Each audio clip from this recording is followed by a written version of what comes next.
Hello and welcome to Amplified Voices, where we highlight Black voices around the world that are making an impact within their respective industries.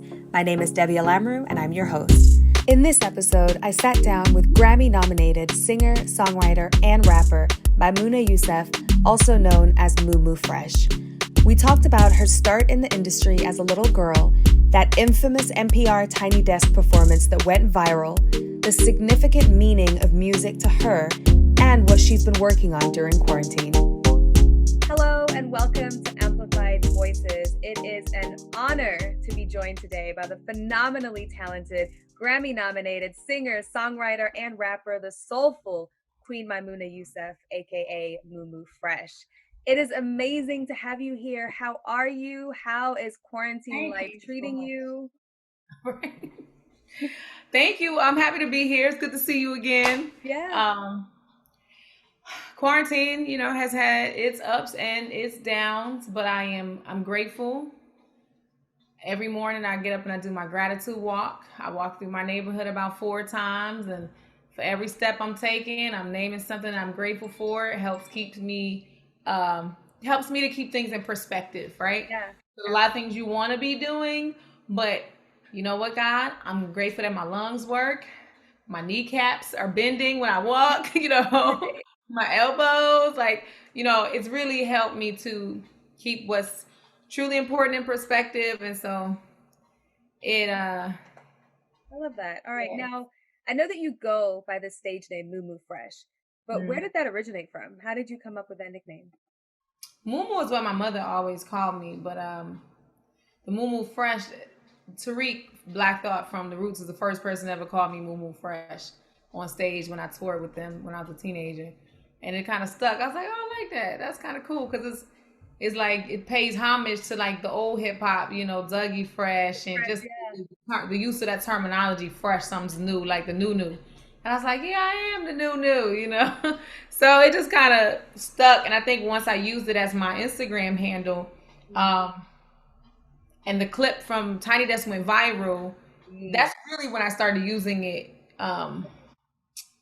more publicly. Because before I was still using my own name. Like people who knew me knew I was Mumu Fresh, but I hadn't really started using it professionally, until that clip became very viral. Now, Maimouna, your voice is so rich. And when I say rich, I mean it is rich in culture. It's rich in history. It's rich in melody. It's rich in soul. There are just so many levels to the beauty of your voice. So when and how did you even discover that you have this incredible gift? My mother will tell you that she knew I could sing by the way that I cried. My father would disagree. Yeah, I don't remember not being able to sing, honestly. I just always remember singing. Singing was like how I soothed myself, how I kind of process the world. I'm an empath, I'm a feeler. I live with my feelings, I've lived through my feelings. So I was always like that as a small girl, things would impact me very deeply. And the only way I could really process it was to like sing to myself, and it was my own healing and soothing mechanism. I like deep tones. It just like, it feels like somebody's holding you and just rocking you. And I needed that. And so I was attracted to music that sounded like that. I was attracted to that sound inside of myself, that was very, almost like mother-like, like that's how I needed music to be and to feel. And I really love that. Now you had a pretty unique upbringing. I know you were raised in Baltimore, one of 14 kids. You're African American and Native American, also Muslim. How much of an impact did all of those things have in shaping the artist that you've become? Yeah, I mean, they all played a very vital role. I don't think I really realized how much of a role, until I kind of got out into the world, into the music industry, when I realized, like, oh, you're different. Most people aren't like you. It was just the natural state of existence for me. I didn't really dissect myself until I realized how different I was from my environment, from other singers and rappers, and that's when I realized like all these things played a part. And just I think traveling too. I traveled very young with my mother. We were always going somewhere. and it helped me to have a very like broad world view and perspective. And my older brother, his father's Ethiopian, so I grew up with his family. I also grew up with my mom's ex-husband, who was Nigerian, so I grew up with all of their family. Wow. So I always just had a really diverse and rich cultural household. And it's the lens that I see life through. Yeah, and I was about to say that really shines through in your music, because I feel like your music is truly like a melodic melting pot. I mean, we can hear the influences in it, right? There's the influences of gospel, spirituals from slavery, jazz, African, hip hop. I mean, you've got bars. So that's just such a wide range. And I'm curious to know which one of those comes most naturally to you. Like, what is home musically for you? I think, well, even when I sing, it's still hip hop to me, because hip hop is an approach, is like an audacity, you know, like everything that I approach is going to be with a certain audacity and authority. So I think hip hop is home for me in that regard. But also like, I want to say soul music, but I don't mean it in a genre. Okay. I mean music that is soul soothing, soulful. Like when I first learned to learn music, you know, I would learn like spirituals, escape songs from slavery. I would learn, there's a style of music called Dr. Watts. And I don't even want to call it a style of music, but it's when the old women in the church would get together and moan together. And it wasn't a song. Yeah. No one had a, you know, chart. There was no lyrics to it. It was a release of your day.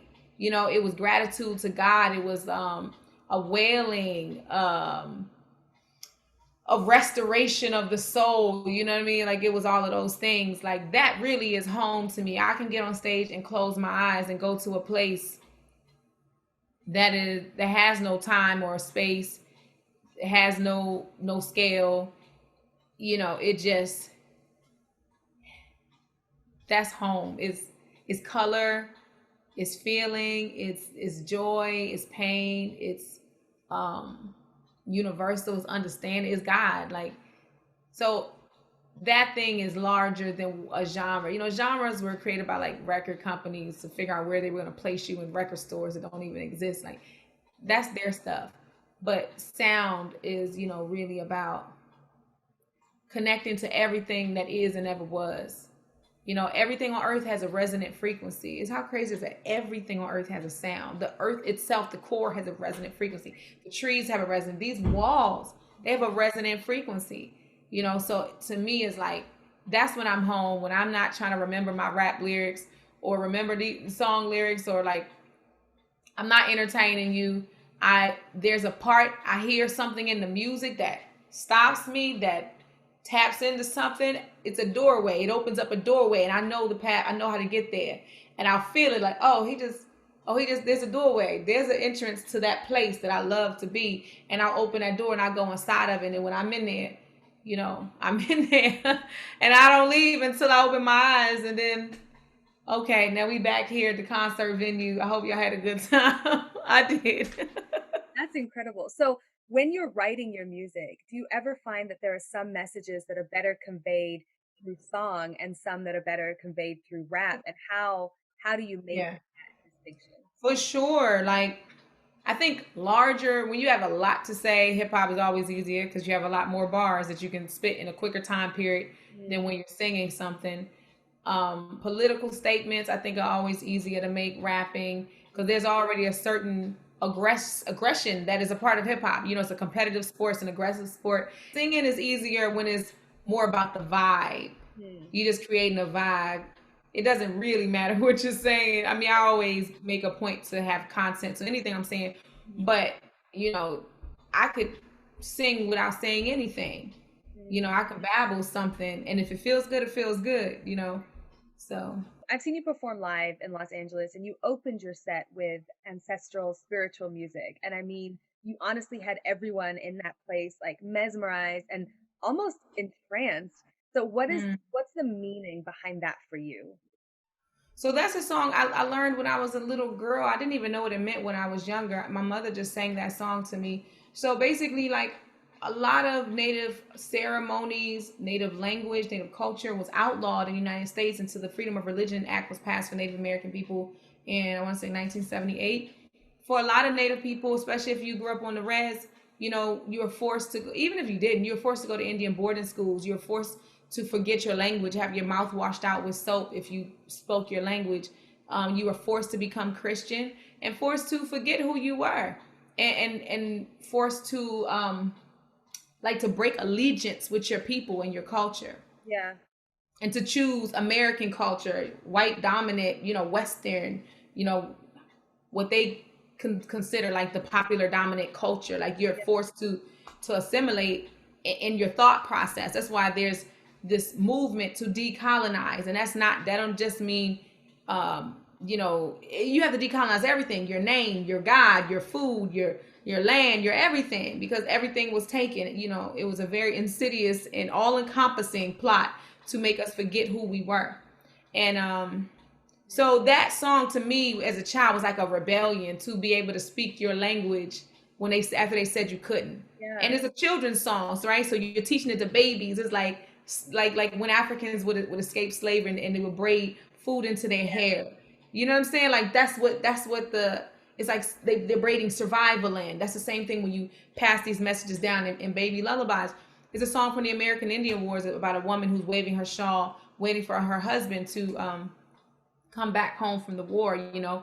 And because what I know about that period of time during the American Indian War is like Europeans practiced a type of warfare that we didn't hear at the time, you know.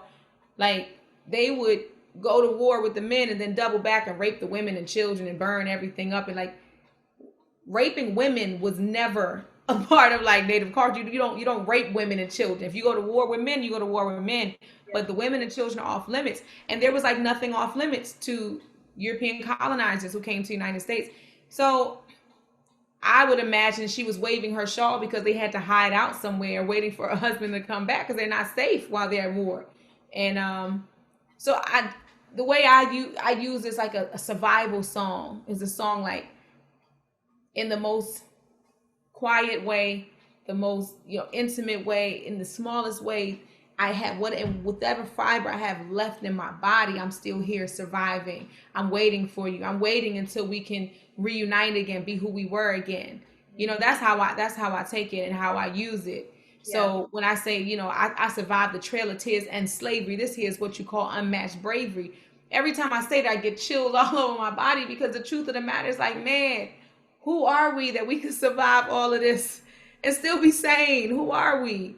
You know, that you thought we wouldn't make it. You put smallpox in our blankets to try and kill us all off. You murdered millions of buffalo so that we couldn't eat, hoping we'd all die, you know? And we hid ourselves in other places until we could come back and be ourselves again. Yeah, that song is really important for me because, again, like that's one of the first Native songs I ever learned. It's not even from my tribe. It's from the Lakota tribe. But the Lakota, to me, they held on to their culture a little bit longer than my tribe did. One, my tribe is closer to the East Coast, so they encountered Europeans first. So the genocide started happening first and the assimilation happened first. So, and not only that, my tribe, we're planters, we're farmers. We're the Lakota, they're warriors, you know, and they're nomadic. They live in a different way that allowed them to survive, you know, more of their culture to stay intact. Even though we still have our language, but you know, like on the reservation, the Choctaw Reservation in Oklahoma, you can still learn the language. And there are a lot of efforts to decolonize the school system for Native children now, to go back to our tribal names instead of having Christian names. So that piece, I wrote that piece for the Tiny Desk because I wanted to, it always bothers me when I'm in spaces with historians, at colleges, you know, when I tell people that I'm African and Native, and Caucasian historians in particular, they'll say, that's so weird, that's strange. How could you be, like, what contact would they have ever had with each other? Oh, wow. And to me, it's like, that's not strange. It's not. The Native tribes were surrounding the plantations at one point before the American Indian Removal Act, when they moved us off of the East Coast. It's not strange at all. The Census Bureau stopped Native Americans from being able to even register as indigenous so that they couldn't have rights to their land. Everyone had to be colored at one point if you weren't white. Yeah. You know? and it's an erasure that I can't deal with, you know. So and I hate having to be in spaces where, because the healing spaces, Native American spiritual places have been colonized. If you go to do ceremony, like my mother is a water poor, so I normally only go to my mother's lodge. But you know, some lodges that you'll go to, it'll be mostly Caucasians there, and they'll look at you. Or they, I mean, I've experienced it before, where they'll ask me, "So how did you get into this?"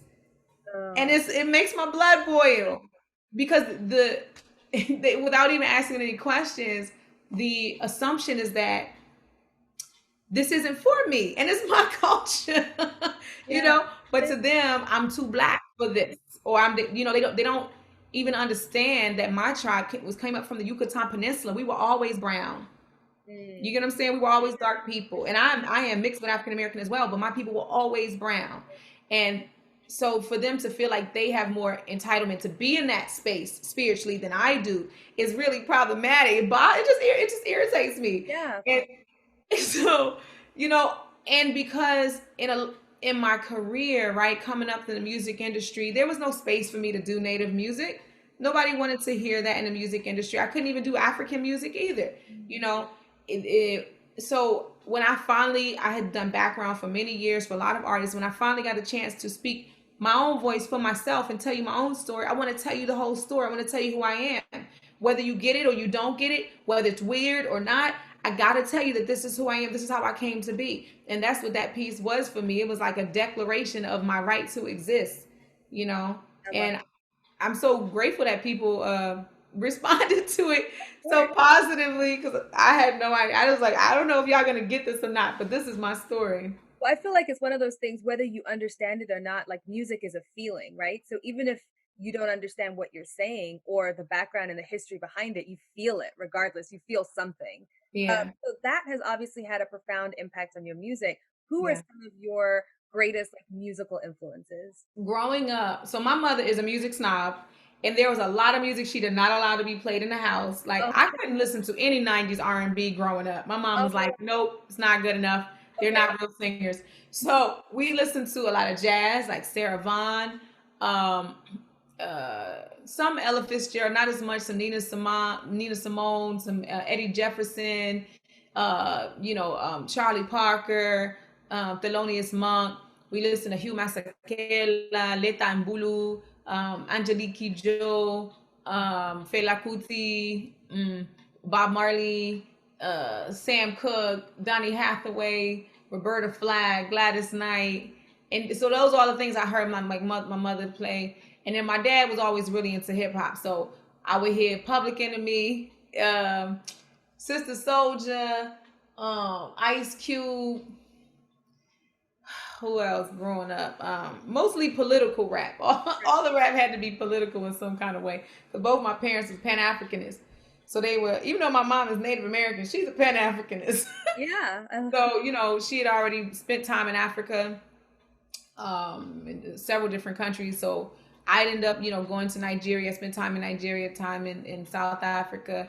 And so I was like very politicized, very, very young. I was, you know, always studying about the Black Panther Party, the Black Liberation Movement, um, uh, studying Patrice Lumumba, Ivan Van Sertima. They came before Columbus. Like that was a part of my homeschool curriculum, because my mom homeschooled us until 10th grade. Wow. Okay. So those were the sounds that I would hear. And then when my brother's music, when I got, well, no, that's not true. I was gonna say when I got to buy my own music, I was like a late teens before before I was buying music.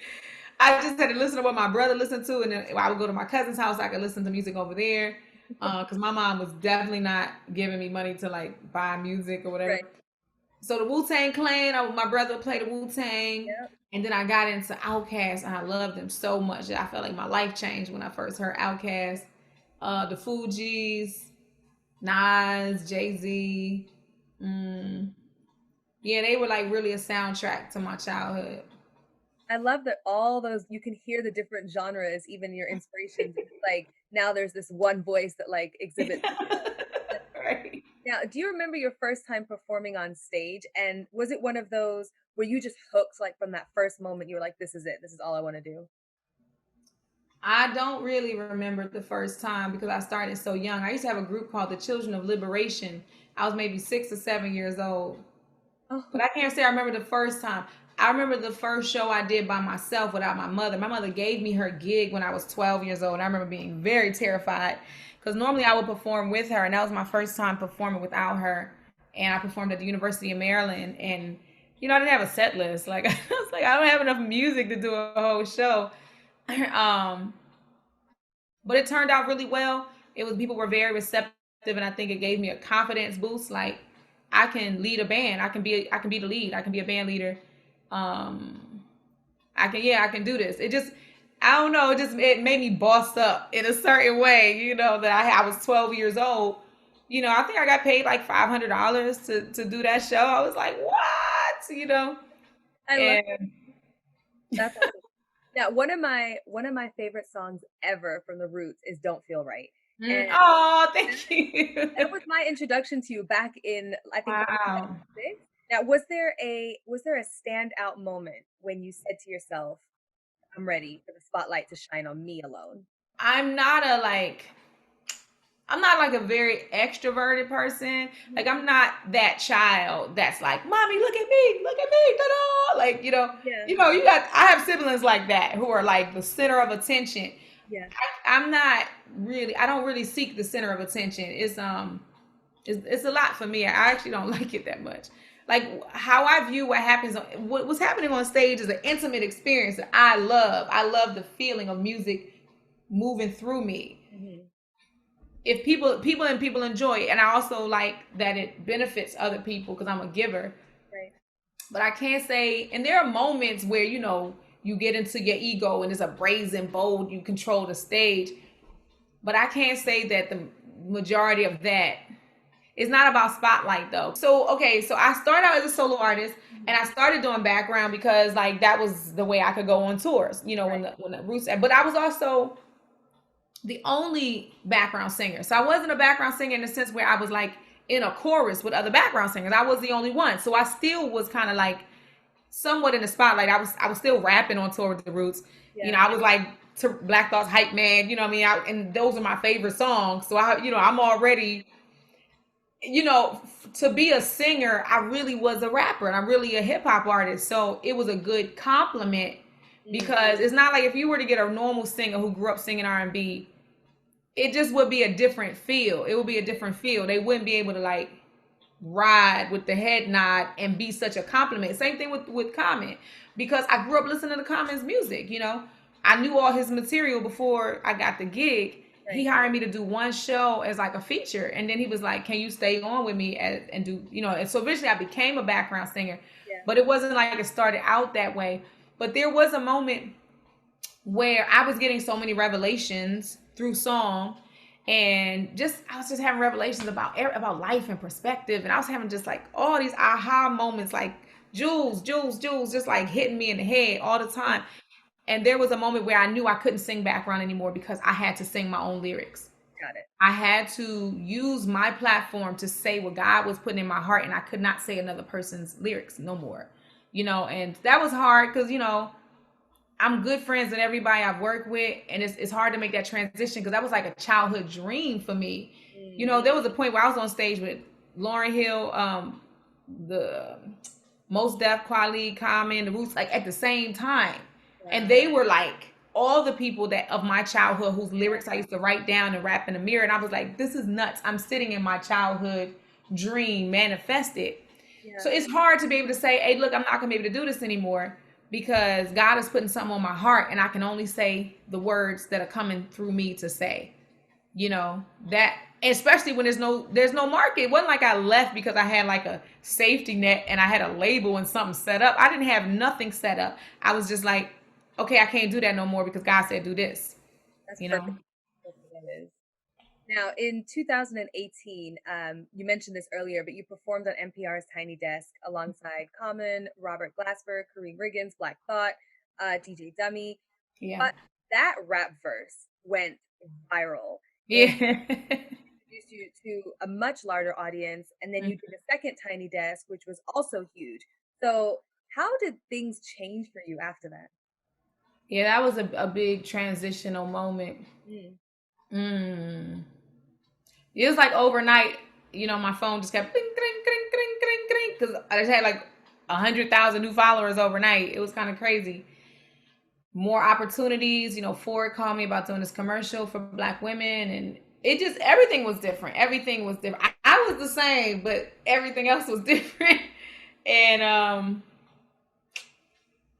I don't know. It was just a blessing. I was like, okay, guy, I guess this is time. This is my time. You Yeah. know. Um, and I'm just grateful that the viral response came from me being authentic. It's not like I had to do nothing wild and crazy to go viral. It's rare that you get to have viral success while being authentic, while speaking your truth, and while doing something for your community, something for Black women. Like, I'm grateful to live in a world that I thought I may never see. Right. The beginnings, we still got a ways to go, but for sure, there is support. There's support for Black women in a way I've never ever seen ever, especially in music. For a Black woman to really be a Black woman, to be yourself, and I keep my clothes on. What? I can't believe it. No, yeah, that's absolutely a blessing. I love that, to say that you went viral doing something that meant something to you. Now, your music it's always been powerful. You bare your soul, you speak so honestly and genuinely on your personal experiences as a single mother, as a Black woman, as a Native woman. You've always been outspoken about the Black Lives Matter movement. In fact, your song that you wrote for Sandra Bland, "Say My Name," chills. I mean, honestly, I felt every lyric, and you can't help but just feel the pain that comes out of your voice in that song. So talk to me a little bit about how you came to write that. It wanted to be written. When she first passed away, I think what bothered me the most is people's response. Social media is the worst. Like, just seeing the callousness, like, this is where we are as human beings. They had every justification in the world to why her death was her fault. And I was it just hurts. It just hurts. The number one justification was she was talking. And that's something that Black women are always stigmatized with. We talk too much. God forbid we have a thought, and I just wanted people to feel her humanity through my voice.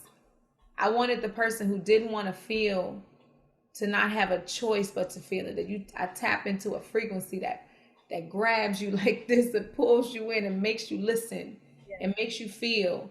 Because, people have become very desensitized to Black murder. And I still have feelings. I still feel. And I don't know if it's because, growing up, my mom didn't let us watch TV. So I didn't see a lot of murder. I'm still very, very sensitive to death, to violence, period, because I didn't grow up seeing that. Even I grew up in a very violent environment in Baltimore, but in terms of the sensationalized violence, I ain't get to see that, here and there, but not on a level where people normally absorb, sensationalized violence. And so I just wanted to take a moment for people to search inside themselves and find their humanity again, to empathize with this woman as a human. Because when we did the Tiny Desk, it was a 4-year anniversary, because her mom reached out to me. I remember she called me in the middle of the night and said, "Mumu Fresh, is this you?" And I could tell she was an older woman, so I was raised right. So I said, "Yes, ma'am, it's me. Who am I speaking with, And she said, "It's Miss Geneva, and we had a wonderful conversation. I love her so much. She prays for me. She has me on her mind. She calls me when I'm in need. She's like, she knows when I need something, and when I need a good prayer." So anyway, Sandra Bland, her story is important to me. Her spirit is important to me as an ancestor. And I feel her, when we perform that song. And I wrote it in first person, so if you sing it, you gotta put yourself in her shoes. And I've tried to sing it everywhere I could, especially places where people don't want to hear, especially sing it there. Yeah, I love that. Now you performed it also, Black Girls Rock last year. Yeah. What did that performance mean to you? Man, it was incredible because that was like I feel like that was my first time as a solo artist being like on a nationally televised, Okay. award show like that. Yeah. Um, so again, to receive notoriety or have some kind of like a spotlight moment and you get to be authentic. You get to really like tell a story that you really want to share.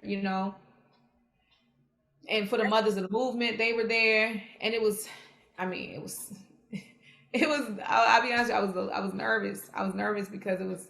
I like to get into my music, I like to close my eyes and go into my shell, and then magnify out. And it was I had to be. It was like 3 minutes. I think I had, because it's a TV show. You got to be really on time, so I couldn't catch the spirit. I Oh, said, man, I got to really focus because I got to stay present. Because if I catch the spirit, I'm gonna throw the whole rest of the production off. But it was amazing. It was an amazing experience, and I'm grateful to Beverly Bond for having me. And really, she's always fighting for Black women and for Black women's stories, because so often is overlooked, or maybe sometimes you might have a token Black woman, but it's not going to be the real story that needs to be told. It's going to be some substitute just to suffice and say, okay, we had a Black woman. Are you happy now? No, we're not happy when our stories are not told in the way we want to be told. And Beverly Bond is a person that always really fights for Black women's true, authentic stories to be told. So I appreciate that she exists. She's my friend. absolutely. Now you are very vocal about your beliefs and you put your activism in your songwriting.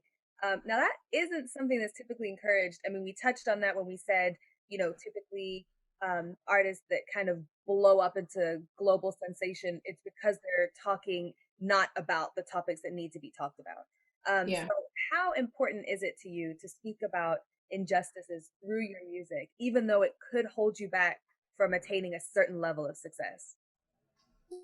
Yeah, about that. Because to me, the natural state of all things in life is abundance. The natural state of God and all God's existence is abundance. Count the blades of grass, right? So whatever God has for me, my abundance won't be decided by man. It'll only be decided by God, and the doors that God shall open for me, no man can close them. So whatever's for me is for me, and if it's not, it's not, and I'm already good with that.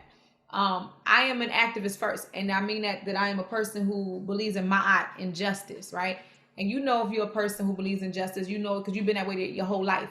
You'll see two people fighting outside, and you'll try to break it up, or you'll be in home with your siblings, and you trying to wait. Let's sort through this, y'all, right? You're that person that's always trying to restore the balance, and that's who I am. I just happen to be able to sing. And so I do that through my art because that's the portal that God gave me to do it through. If I was an architect, I'd be building buildings that restore balance, that, pointed out something in society, help people think, to help people shift their perspective, their consciousness, help them evolve. That's who I am, period. That's who I would be. And if I couldn't sing, I'd do it another way. So it's not like I'm choosing, let me do this through my music. I have to do it. I had the opportunity and the choice. I've had deals from the time I was a teenager. People were trying to sign me since I was 11 years old.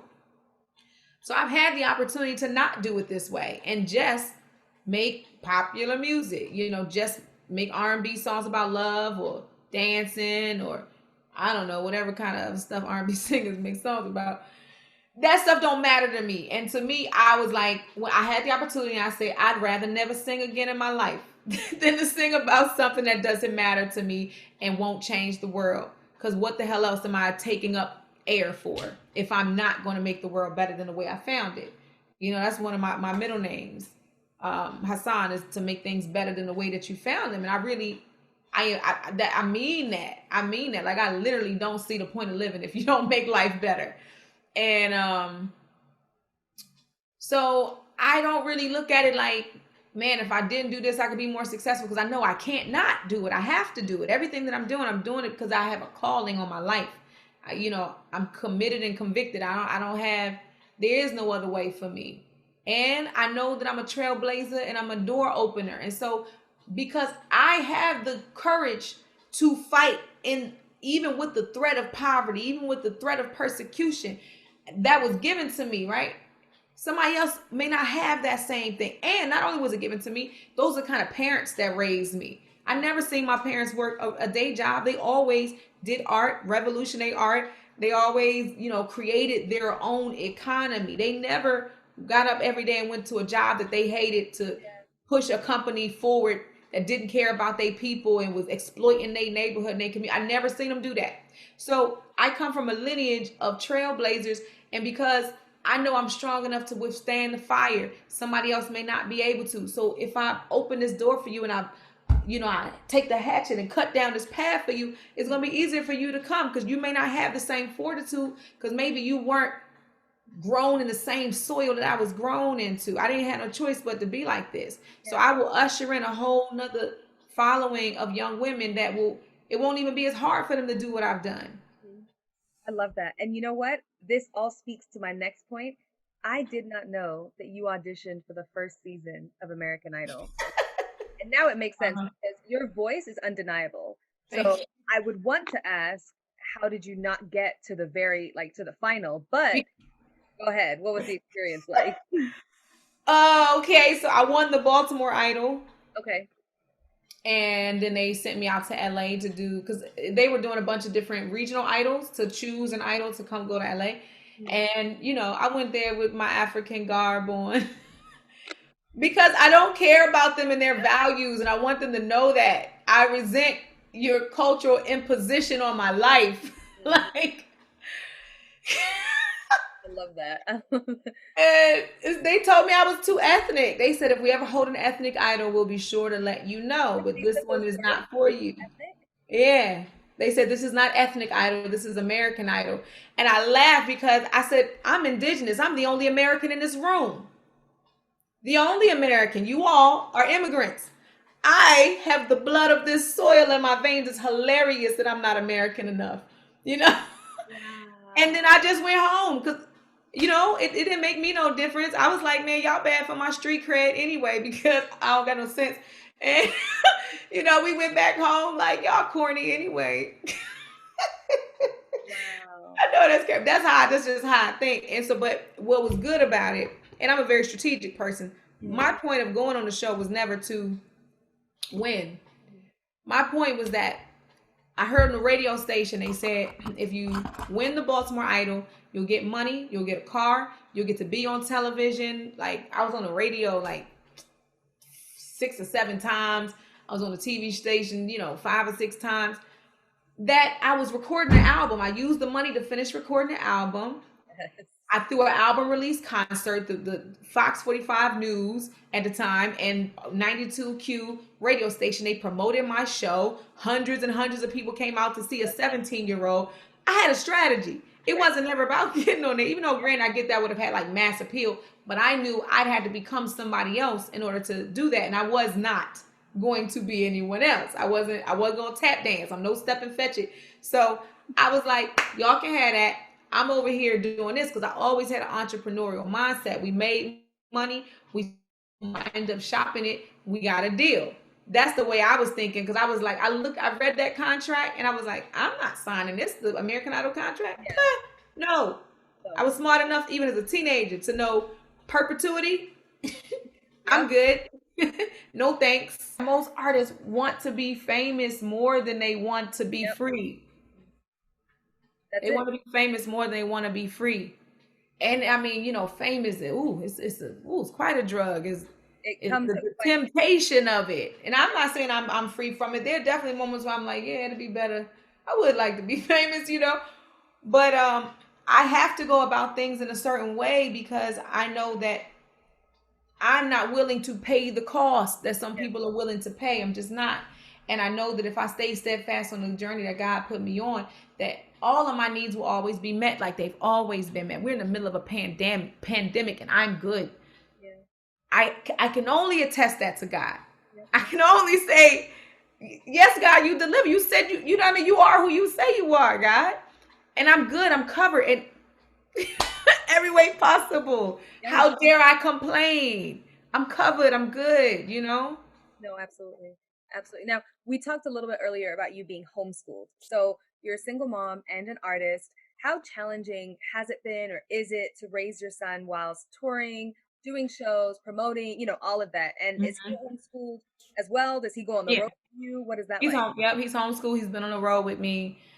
When he was small, it was difficult. I stopped doing. I'm not gonna say stop doing music, but I wasn't pursuing it and pushing when he was small because it's difficult. You got to focus on your children. I need to make sure my son can read and write and do math really well. And he's a scientist. He codes. He's Oh, focused on engineer. I mean, he's been doing that since he was like little. He first did his first like science expo when he was 4 years old. Now he just built a what do you call it, a volcano, but that was his first. You know what I'm saying? What other 4-year-olds are doing that? Like, so I wanted to really focus on him and make sure his foundation was very strong, that he had a love for knowledge and information and understood that that is your power. Um, so maybe I didn't start touring again until he was like 5 or 6. Um, and he would still go with me to shows. He runs all of my merchandise and everything like that. He's DJing now. I'm doing a boot camp at the end next month, and he's gonna DJ in between the sets for my boot camp. wow. And I've always like, he understands, like I would have him dealing with the money. I would go over spreadsheets with him early. He was like 7 or 8. And, I'm going over spreadsheets with him so he understands credit, profits and losses. He goes over my taxes with me. He reads my contracts. Like now my son is 14 now. We can sit down and read a contract, and I ask him, what do you think about this deal? And he has very good feedback for me. I want him to be that kind of analytical thinker. What is your value? What's your worth? What you giving up? Are you willing to give up this for that? What's the risk? What's the benefit? So when he was small, it was very difficult. But because I have made my son a team member, it's not difficult. It's cohesive. It works. Yeah. It works. Last year he wanted to see what public school was like. Oh, And then he came back a week later and said, "Oh my God, thank you for homeschooling me. Like, oh my goodness. it's terrible there, Ma." I said, "I told you. I ain't lying. I knew what I was talking about." But so he's back in homeschool. So it's hard. It's hard for you to ask me what's hard, because I'm a person. I don't really look at it like, I don't look at things like, are they easy or hard? I look at them like, are they possible? Can it happen? Because if it can happen, then I'm gonna make it happen. And my son is my greatest investment, is my greatest production, my greatest artwork. He's my legacy and my lineage. So I don't look at it like it's hard. Like, is it hard to make an album? You know what I mean? Is it hard to put on a tour? It's the same thing, because my son is going to carry on my empire and take my name into the future. Everything that I'm pouring into him is so that the next 7 generations of my bloodline will be good. And and they'll carry on my philosophy long beyond me. This, what I do in this moment, it's not even for me. Yeah. I enjoy the being present in it, but it's for them. It's so that they will stay free, that they'll never be in bondage. Now, not only are you this incredible award-winning singer, songwriter, rapper, but Thank you also facilitate these educational workshops and lectures on Yeah. topics that range from art to activism. So can you talk to me a little bit about that? Yeah, so I was already doing, before the pandemic, I was already doing, like, I mean, I've been mentoring forever, since I was like 13. I used to work at a theater company that partnered with the House of Ruth. And man, I'm gonna tell you, studying the House of Ruth is so powerful. Understanding abusive dynamics, it'll help you navigating business, to know when you're being abused. It's not just in individual relationships. Like, it'll help you understand racism better. Like, those dynamics of abuse, they remain the same. Those cycles, you'll see it in capitalism. It's very, very interesting. But I was working there, teaching music to kids way older than me, and I do the Baltimore Summer Youth Program, partnered with the House of Ruth, and this social justice street theater company that my mom and my aunt was involved with. And so so I've been doing that since I was little. And once the pandemic started, I started an online program called Mooniversity, right? The Mumu University. And first I just started teaching songwriting, and then I just started kind of assessing the needs of some of my students. And then I started doing like therapeutic songwriting, which includes tuning, fork, healing, includes chakra cleansing through your voice, includes what do you call it? Psychoanalyzing, cognitive behavioral therapy, techniques through songwriting. And then some of them were like, well, I want to take singing lessons too. I started teaching singing lessons. I started teaching rapping lessons. I started teaching entrepreneurship and independent music business. I started teaching. Then I went to school during the pandemic. I just graduated for audio engineering school. Okay. So I'm an audio engineer now. And so then I started teaching that. That's amazing. Way to use your quarantine. I know, right? Because I'm a busybody. I don't know how to sit still anyway. Yeah. And I have to be productive, and I need to be pouring into other people, or I don't feel right. So, no. All right. Now, what do we have to look forward to in the future from Mumu Fresh? Yeah. So normally that would be a hard question to answer, because what is the future of the pandemic, of quarantine, right? Yeah. But because I'm working on 100 things anyway. Yeah. So the most immediate thing I'm working on is a music business boot camp, to encourage entrepreneurship, to encourage inspiration and motivation among artists. Some of my guests are Alamrew is coming to speak. He has a project I'm a part of called Black on Purpose, and we're talking about what that means to be Black on purpose. DJ Jazzy Jeff, Eric Roberson, Carvin Hagens, Kokai, Queen Cora,